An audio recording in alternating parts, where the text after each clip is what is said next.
I really value the time that I get by myself. I'm actually quite an introverted, quite quiet person really. Being by myself in my studio in the peace and quiet is something that I need as an artist to be able to make my work.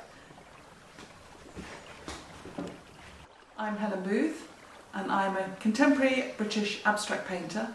I was born in Burton-upon-Trent and I studied painting at Wimbledon School of Art under Prunella Clough, Bernard Cohen and George Blacklock. I moved from London then to South West Wales in 1996, where I live and work in an old woolen mill about 20 miles from the sea.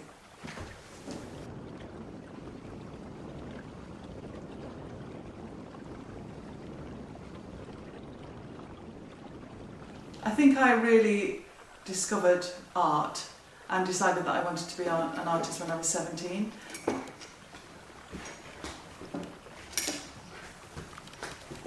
When I was on foundation, I was introduced to quite a few different texts, like the I Ching and the Tao Te Ching, and they, although I didn't understand them when I was 17, they actually left an imprint, and it's only now that I'm 55 that I realise that balance and finding peace within my work is what drives me as an artist. I love oil paint. I love the smell of it, I love the texture of it, I love the way that I can manipulate it. I've tried to use lots and lots of other kinds of materials, but nothing's ever felt like it's an extension of my own body, and I can't do anything other than work in oil.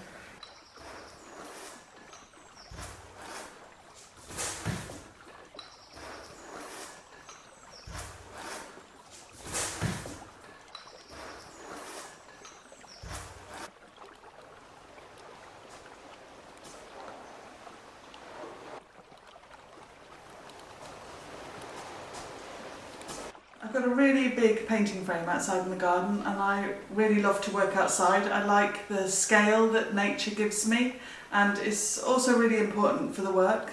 I stretch my work outside, I work on it quite frenetically, quite organically, and really pretty much throw paint. It's quite chaotic at the beginning.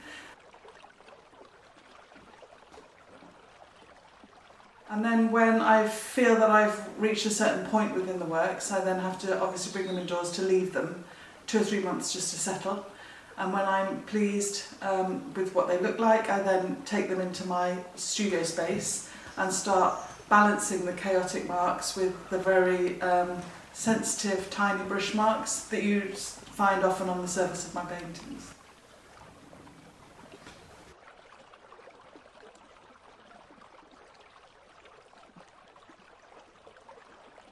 I really love the way that layers add depth and space within my work, and I've always used layering. It's something that is just intuitive. It's something that I love to do, and it's part of the reason why I paint.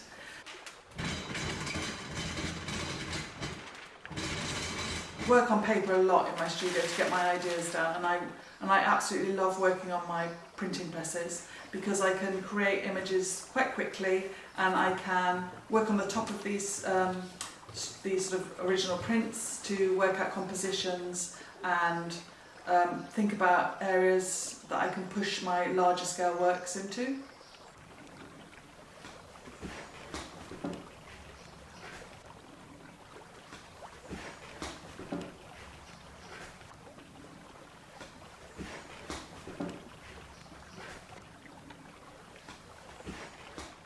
My first trip to Iceland came at such an important time for me as an artist. I got to a point in my studio where I was making these works and they were in need of something a little bit extra. I needed to push myself a little bit more in a different direction. And when I stepped off the plane in Iceland for the first time, it felt like somebody had actually dragged my studio and just shoved it in front of me and just said, there you go. I couldn't quite believe that my palette in my studio actually was exactly the same as the palette that I saw when I was visiting the country. Iceland gave me the confidence to actually push myself in terms of scale. So you have to work really quickly to get your marks down on the surface of the canvas. And what I really, really love about it as well is that my ideas are obviously put on the canvas quite quickly. The paintings that I create there are actually only temporary, so I bring back the canvas when it's finished and it has sort of the memory of the marks that I made.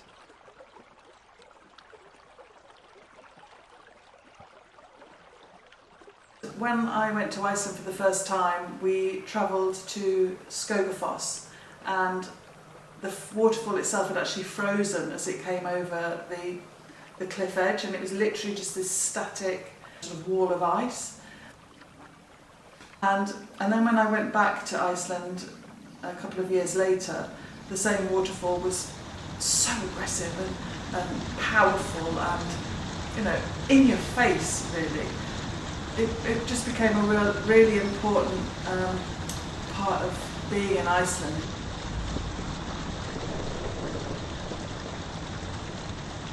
On this last trip when I was there was a particularly bad blizzard, and a lot of the snow was falling towards me, and there was water falling behind, and those elements, all those different kinds of elements that you get within water were all happening at the same time, and it felt very elemental. And so the Waterfall series paintings are about that sort of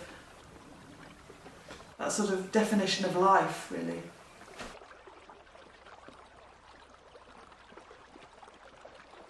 The green became part of a cycle of paintings that were about rebirth and the possibility of something happening. When you actually look at the surface of the paintings, the green painting has just a few quite bright green, they're quite like cell-like structures on the surface, which promises this idea of a new life.